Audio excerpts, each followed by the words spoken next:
Assalamualaikum warahmatullahi wabarakatuh. Mas-mas semua, kita ketemu lagi pada hari ini. Hari ini kita akan membahas pengaruh kelompok sosial budaya terhadap perilaku konsumen. Seperti biasa, silahkan Anda presentasi terlebih dahulu bagi yang belum presentasi di OJW.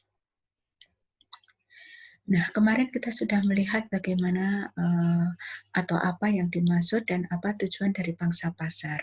Nah, hari ini kita akan mempelajari banyak hal tentang perilaku konsumen.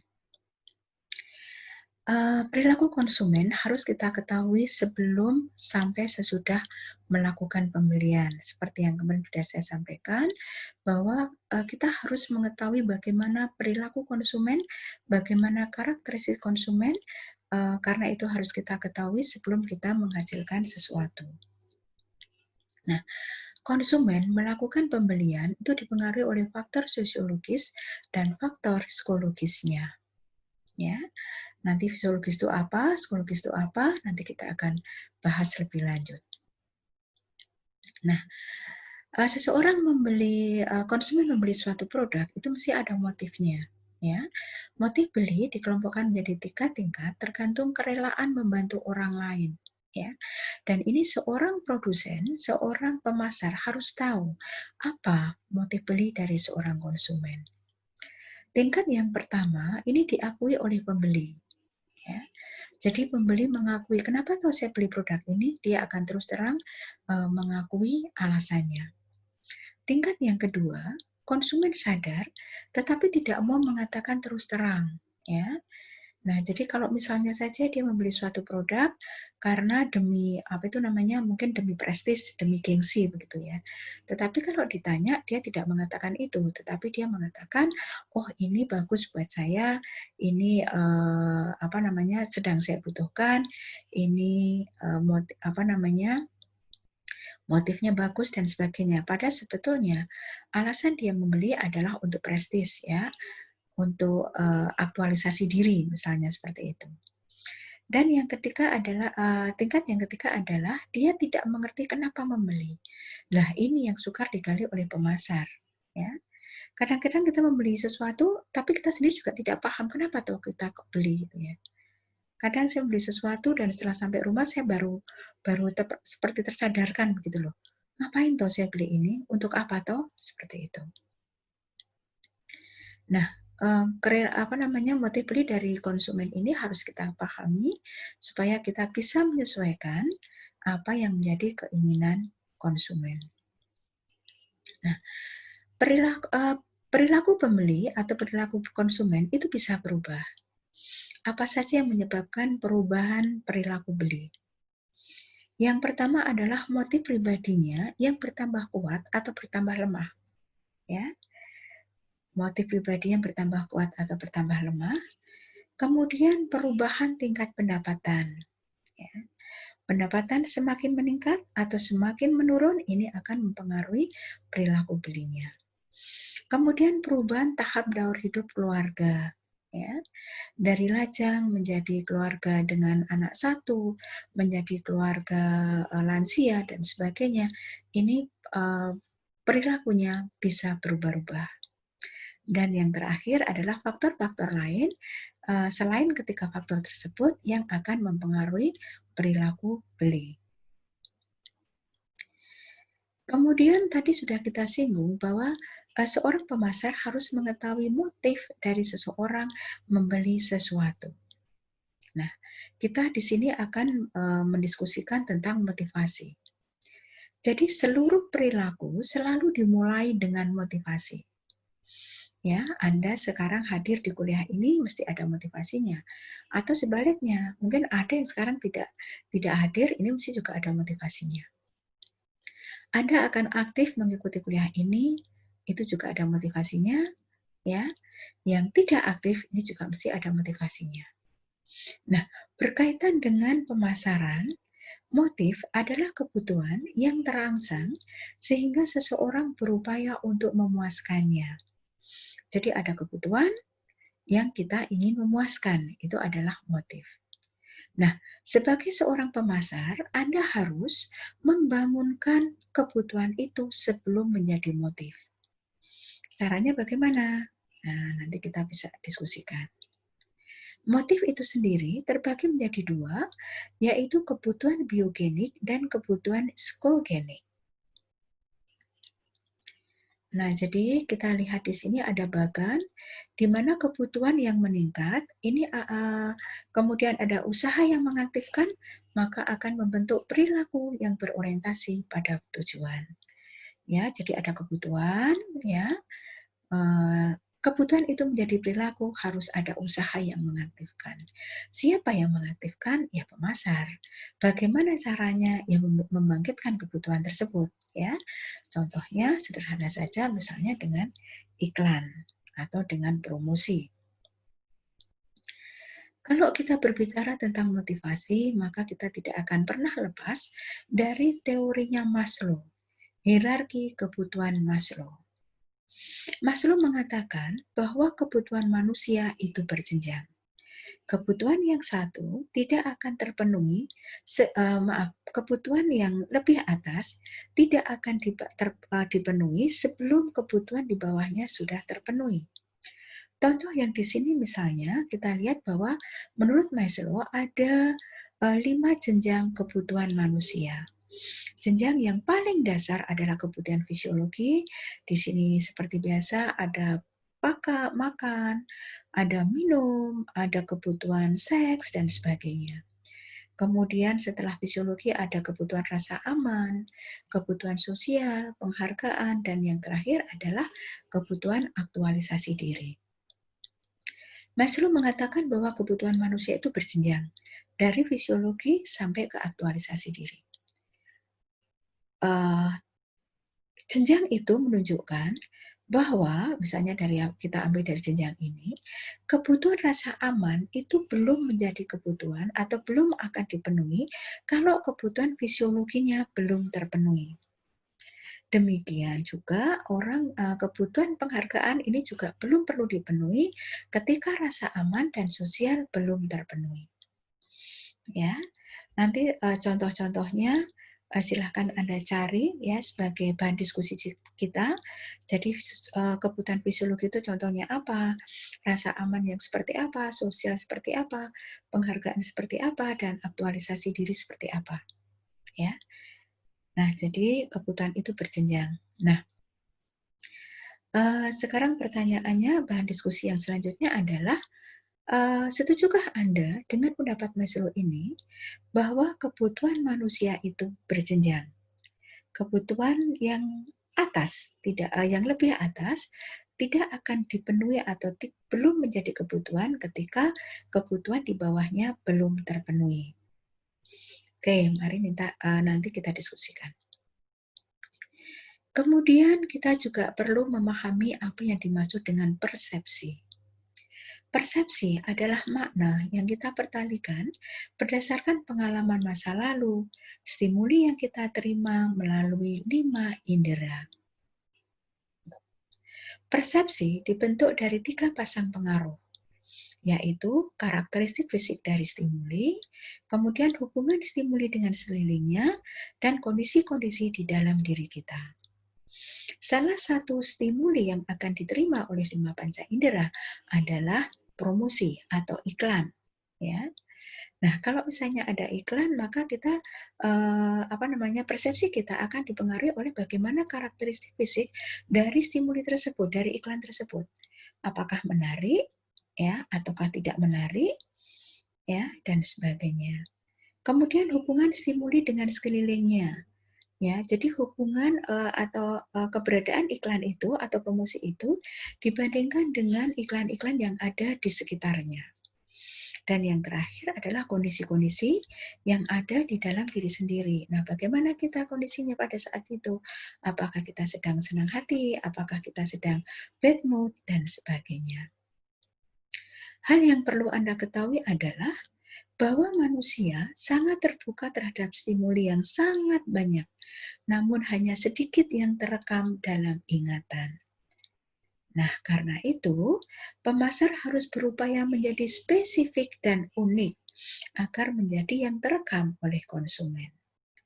Nah, jadi kita beri contoh saja misalnya, zaman saya kecil dulu TV itu hitam putih ya. Apa yang ada di luaran sana, promosi-promosi, iklan-iklan, semua serba hitam putih. Nah, ketika ada satu iklan yang berwarna, ini akan menarik stimuli kita, ya. Dia menjadi spesifik dan unik, dan dia akan terekam oleh ingatan kita. Karena apa? Karena dia berbeda dengan yang lain, ya. Sehingga kita lebih lebih bisa mengingat lebih dalam daripada iklan-iklan yang hampir sama, ya. Bisa jadi kalau iklannya hampir sama kita malah bingung ya, ini yang mana, itu yang mana, seperti itu. Tetapi ketika iklan itu spesifik dan unik, maka dia akan lebih mudah terekam, ya. Sebaliknya pada situasi saat ini ya, di mana sekarang dunia penuh warna, ya. Anda melihat TV berwarna, apa-apa berwarna, segala sesuatunya berwarna. Nah, Anda mungkin pernah melihat juga ada promosi yang sangat simpel, hitam dan putih, ya. Nah, ketika yang lainnya berwarna, di sini ada hitam dan putih, ini menjadi spesifik dan unik, ya. Kita mesti bertanya-tanya, apa toh ini kok berbeda? Apa toh ini kok cuma hitam dan putih? Nah, seperti itu, ya. Jadi yang harus Anda pahami adalah bahwa manusia sangat terbuka terhadap stimuli yang sangat banyak, namun hanya sedikit yang terekam dalam ingatan. Tugas Anda adalah membuat stimuli itu menjadi spesifik dan unik. Agar apa? Agar terekam oleh konsumen. Di sini ada satu petunjuk yang penting Anda pahami, yaitu bahwa motif mengiatkan perilaku orang, persepsi menentukan arah perilakunya. Ya, jadi orang akan melakukan sesuatu itu dasarnya adalah motif atau motivasinya. Kemudian kemana dia akan berperilaku itu ditentukan oleh persepsi. Ya, jadi misalnya saya ingin membeli baju atau saya membutuhkan baju, ya. Saya butuh baju. Ini menjadi motif yang kebutuhan ini akan menggiatkan perilaku kita. Kita akan membeli baju. Nah, kemana kita akan membeli baju? Seperti apa baju yang akan kita beli? Ditentukan oleh persepsi kita. Oh, kalau di matahari itu bajunya bagus-bagus. Kalau di matahari itu bajunya trendy, misalnya seperti itu. Nah, sehingga kita akan membeli di matahari. Atau sebaliknya, di matahari terlalu mahal, ya, maka kita juga tidak akan membeli ke sana. Nah, di sini ada bagan yang Anda bisa perhatikan adanya kekuatan kebudayaan dan kelompok sosial. Di sini ada kebudayaan akan mempengaruhi kelompok sosial, kemudian kelompok sosial akan mempengaruhi kelompok acuan yang kecil, dan yang terakhir akan mempengaruhi warga. Kemudian di sini ada lingkup psikologis konsumen, ya, dari pengalaman belajar, kepribadian, sikap dan keyakinan, konsep diri, ya, yang kesemuanya ini akan menentukan formulasi persepsi konsumen. Formulasi persepsi konsumen ini akan mempengaruhi perilaku beli konsumen. Ya, perilaku beli konsumen, dan kemudian di situ akan ada proses keputusan beli. Ya, pengenalan kebutuhan yang belum terpuaskan. Ya. Oke, Anda silahkan mempelajari ini. Jadi ada identifikasi dulu berbagai pilihan, kemudian dari berbagai pilihan itu kita evaluasi, kemudian dari hasil evaluasi itu kita mengambil keputusan mana yang akan kita beli, kapan kita akan membeli, dan seterusnya. Dan yang terakhir adalah perilaku purna beli. Yang pertama, pengaruh kebudayaan. Kebudayaan didefinisikan sebagai kompleks simbol dan barang-barang buatan manusia yang diciptakan oleh masyarakat tertentu dan diwariskan dari generasi satu ke generasi yang lain sebagai faktor penentu dan pengatur perilaku anggotanya. Kebudayaan berubah. Ada beberapa hal yang merubah kebudayaan. Yang pertama adalah tekanan pada kualitas. Ya, jadi kalau dulu kita membeli itu yang penting banyak, seperti itu, ya. Kualitas nomor sekian. Tetapi sekarang sudah berubah, sekarang kita kalau membeli produk, tekanannya adalah pada kualitas. Kemudian peranan wanita yang berubah, ya, ini juga akan mempengaruhi kebudayaan. Dulu perempuan tidak bekerja, perempuan tidak boleh banyak keluar, ya. Tetapi sekarang perempuan sepertinya dominan, ya. Perempuan dominan bekerja, ya. Kemudian perempuan juga sudah bebas keluar rumah maksudnya, sehingga di sini memunculkan produk-produk baru yang berkaitan dengan perubahan peranan wanita tersebut. Misalnya saja ada mobil atau motor yang dikhususkan untuk wanita dan sebagainya. Kemudian ada tempat-tempat perawatan untuk wanita, karena sekarang dengan wanita itu bekerja ada tuntutan penampilan misalnya seperti itu, sehingga ada perusahaan-perusahaan jasa yang menawarkan tentang perawatan dan penampilan. Kemudian perubahan kehidupan keluarga, ini sudah pasti akan merubah kebudayaan. Kemudian sikap yang berubah terhadap kerja dan kesenangan, ya. Jadi sekarang orang menambah atau meningkatkan kesenangannya, dalam artian sekarang namanya wisata refreshing itu merupakan satu kebutuhan, ya. Kemudian waktu senggang yang meningkat, ya. Kemudian pembelian secara impulsif dan hasrat akan kesenangan, ya. Pembelian secara impulsif ini adalah pembelian yang tidak direncanakan. Nah, kalau ada perilaku pembelian impulsif seperti ini, apa yang harus kita lakukan, ya? Saya akan berikan contoh, misalnya Anda ke supermarket, ya. Kenapa kalau Anda ke supermarket, kemudian Anda masuk di apa ya istilahnya ya, yang di keperluan rumah tangga itu ya, itu namanya supermarket ya. Jadi kalau misalnya Anda ke mall, mesti ada supermarket ya, seperti misalnya ada apa tuh namanya Giant misalnya, atau ada apa yang biasanya ada di lantai bawah, ya. Nah, kalau Anda lihat di supermarket ini, Anda akan melihat bahwa buah atau sayur ini biasanya ditempatkan di pintu masuk. Jarang sekali buah ditempatkan di posisi yang jauh atau agak ke belakang. Mengapa demikian? Karena jarang sekali kita pada saat ini, perilaku kita, jarang sekali datang ke supermarket tujuan utamanya adalah membeli buah. Ya. Kalau misalnya seperti saya, setiap akhir bulan saya akan belanja ke supermarket, ini adalah kebutuhan sehari-hari, seperti sabun, seperti gula, dan sebagainya. Nah, untuk sabun atau gula atau minyak yang pasti akan saya beli, ini ditaruh dimanapun di supermarket itu mesti akan saya cari. Karena itu pasti akan kita beli, karena itu kebutuhan dasar yang harus saya penuhi, ya, yang harus saya beli. Disembunyikan dimanapun, artinya ditempatkan di tempat yang tersembunyi sekalipun, kita akan mencari di mana toh sabun yang biasa saya beli, di mana minyak dan sebagainya. Tetapi jarang sekali saya datang ke supermarket membeli buah, ya. Nah, kalau pada akhirnya ketika di supermarket itu saya membeli buah, ini karena apa yang kita sebut sebagai pembelian impulsif itu tadi, pembelian yang tidak direncanakan. Ya, ketika masuk ke supermarket, kita tertarik dengan buah yang ditata sedemikian indahnya, kelihatan segar, kelihatan manis dan sebagainya. Nah, ini mendorong kita untuk membeli yang sebetulnya dari rumah kita tidak terpikir untuk membeli itu. Nah, karena itu produk-produk yang tidak menjadi tujuan utama konsumen datang ke supermarket harus dimunculkan secara mencolok. Mencolok itu bisa dari penempatannya, bisa dari tata menatanya, ya. Jadi kalau ditata, kadang-kadang kita masuk ke supermarket itu ada sabun, ya, ada satu meja yang isinya sabun yang dihias sedemikian sehingga kita tertarik untuk melihat itu apa toh. Nah, seperti itu. Untuk merangsang apa toh ini? Untuk merangsang pembelian impulsif, pembelian yang tidak direncanakan. Ya.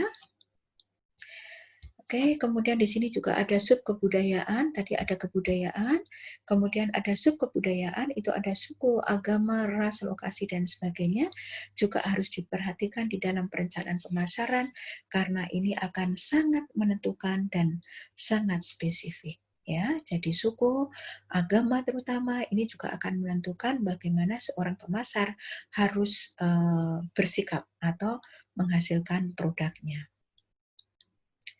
Kemudian pengaruh kelas sosial, ya, jadi ada 6 kelas sosial, yaitu kelas atas puncak, kelas atas bawah, kelas menengah atas, kelas menengah bawah, kelas bawah atas, dan kelas bawah bawah. Nah, setiap kelas sosial ini mempunyai tanggapan yang berbeda, ya, terhadap pemasaran. Ya, perilaku belinya juga berbeda. Nah, tolong nanti diskusi kita seterusnya adalah siapa tuh yang termasuk di kelas atas puncak ataupun kelas bawah-bawah. Kemudian bagaimana perilaku beli mereka. Oke, ini menjadi diskusi kita nanti. Kemudian ada juga pengaruh kelompok acuan kecil. Kelompok acuan adalah sekelompok orang yang mempengaruhi perilaku, nilai, dan sikap seseorang. Nah, standar perilaku kelompok ini menjadi kerangka acuan dari seseorang. Ya, dan kelompok sosial yang paling berpengaruh langsung pada perilaku seorang konsumen adalah suatu kelompok kecil di mana anggotanya sering bertatap muka. Nah, siapa itu? Ini salah satunya adalah keluarga. Kemudian bisa juga perhimpunan, bisa juga organisasi ataupun tetangga. Ya. Nah, ini hal yang Anda perlu pahami adalah terkait dengan pengaruh kelompok acuan kecil, anjuran yang bersifat pribadi dalam suatu kelompok kecil jauh lebih efektif sebagai penentu perilaku beli dibanding iklan. Ya, jadi iklan itu akan kalah dibandingkan anjuran dari kelompok kecil ini. Misalnya, ya contoh saja, misalnya Anda akan melakukan wisata ke suatu daerah, misalnya. Misalnya Anda akan pergi ke Lombok misalnya ya, berwisata begitu. Ketika Anda akan berangkat, teman Anda atau keluarga Anda atau tetangga Anda yang pernah ke sana memberitahu Anda, nanti kalau di Lombok beli oleh-olehnya di toko X gitu. Dia akan berikan argumentasi. Tokonya bersih misalnya, barangnya bagus, harganya murah seperti itu, ya. Dan ini akan terekam oleh Anda. Nanti kalau ke Lombok, saya akan membeli oleh-oleh di toko X. Nah, kemudian ketika sampai di Lombok dan Anda akan membeli oleh-oleh, ada sebuah toko yang memberikan memberikan diskon yang cukup besar, ya. Jadi di depan tokonya itu ada iklan berbentuk mungkin banner atau mungkin spanduk seperti itu, yang dia memberikan penawaran diskon yang cukup besar. Kira-kira Anda tertarik dengan iklan itu atau Anda akan mengingat anjuran keluarga Anda tadi? Nah, biasanya kita akan lebih cenderung mengikuti apa yang disarankan oleh kelompok kecil kita. Ya. Dan kadang-kadang dengan adanya iklan dengan diskon yang besar itu membuat kita semakin tidak percaya dengan toko tersebut. Ya. Nah, jadi pengaruh kelompok acuan kecil ini sangat penting. Jadi ini Anda sebagai pemasar harus memahami ini. Kemudian pengaruh beli keluarga. Siapa yang melakukan pembelian untuk keluarga? Bagaimana pengaruh dari hidup keluarga dan bagaimana perilaku beli atau pola beli yang terbuka. Siapa yang melakukan pembelian untuk keluarga? Ya, ada 4 hal yang perlu Anda ketahui. Yang pertama adalah siapa yang mempengaruhi keputusan beli. Ya, yang mempengaruhi keputusan beli bisa dari anggota keluarga atau kelompok acuan di luar keluarga. Seperti saya berikan contoh yang baru ini tadi. Siapa yang buat keputusan beli? Ya, apakah kepala keluarga, apakah anak, apakah ibu, apakah bapak, dan sebagainya. Siapa yang melakukan pembelian dan siapa yang akan memakai produknya. Apakah 4 ini mesti orang yang sama? Tidak, ya. Bisa orang yang sama, bisa juga orang yang berbeda-beda. Ya, jadi yang mempengaruhi misalnya adalah apa itu namanya? Yang mempengaruhi family misalnya. Yang buat keputusan beli ibunya, yang melakukan pembelian bapaknya, yang akan memakai produknya anaknya. Nah, yang seperti ini pun juga bisa, ya. Kemudian pengaruh door hidup keluarga. Kemarin kita sudah lihat bahwa keluarga itu mempunyai door hidup atau life cycle, ya. Konsep door hidup berfungsi sebagai faktor yang menjelaskan perilaku beli keluarga, ya. Dia membeli banyak atau sedikit ini sangat ditentukan oleh life cycle-nya, ya. Dia membeli produk-produk yang cenderung ke kesehatan atau cenderung untuk konsumsi, ini juga akan dipengaruhi oleh life cycle-nya. Dan yang kedua, patokan bagi pemasar dalam merencanakan program-program pemasaran yang taat asas dengan perilaku ini, ya. Kemudian perilaku beli dari pola beli yang terbuka, 3 hal yang harus Anda ketahui adalah kapan konsumen membeli. Kapan konsumen berbelanja akan mempengaruhi perencanaan produk, penetapan harga, atau tahap-tahap promosi dari program pemasaran sebuah perusahaan.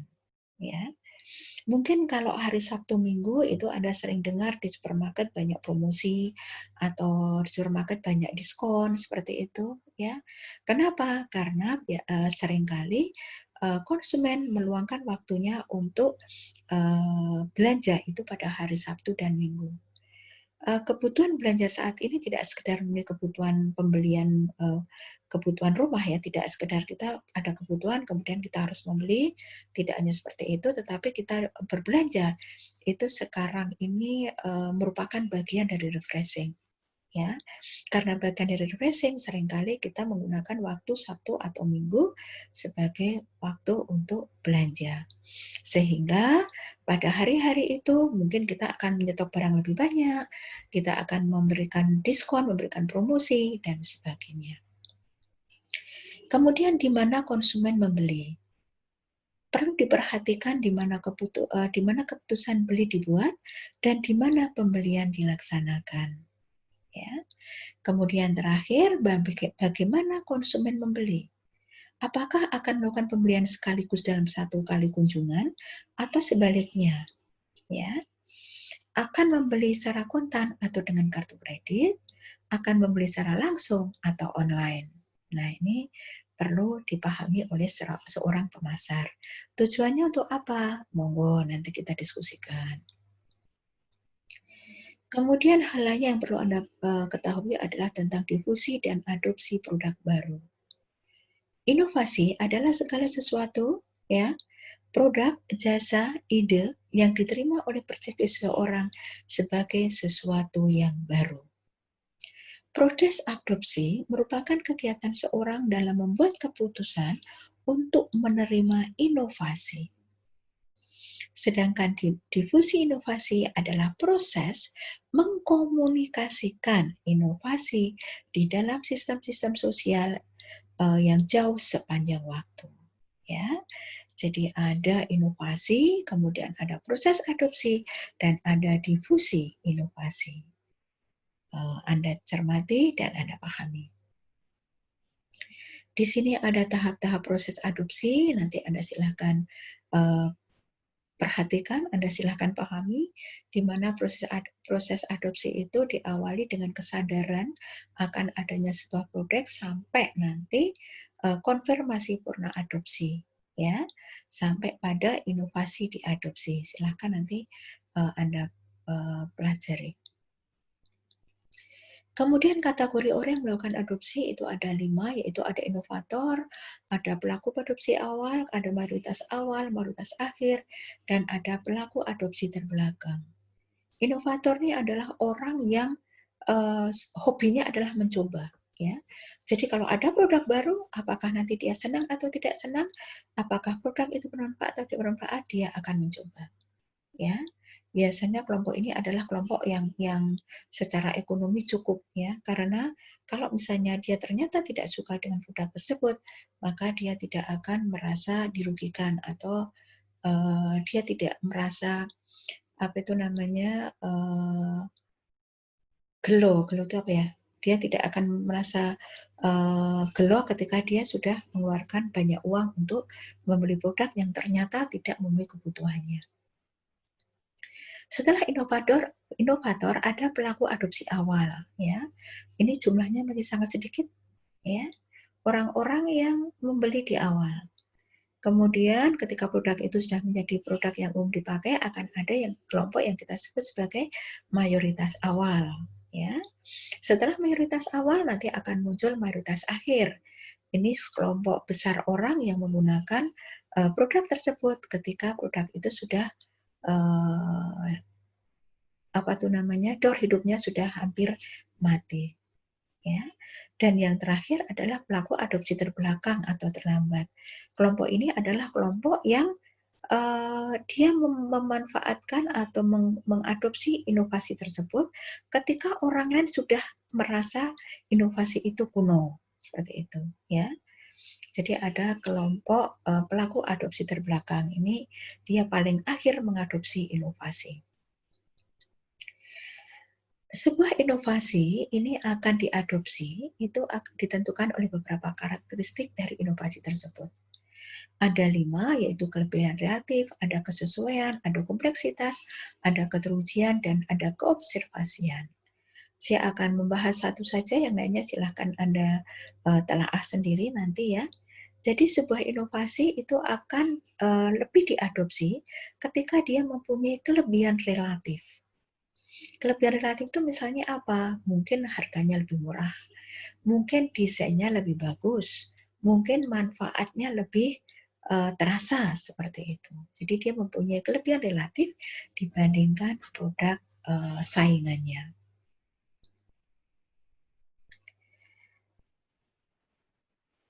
Oke, ya. Jadi di sini apa itu namanya yang terakhir tentang karakteristik inovasi yang mempengaruhi tingkat adopsi, ya.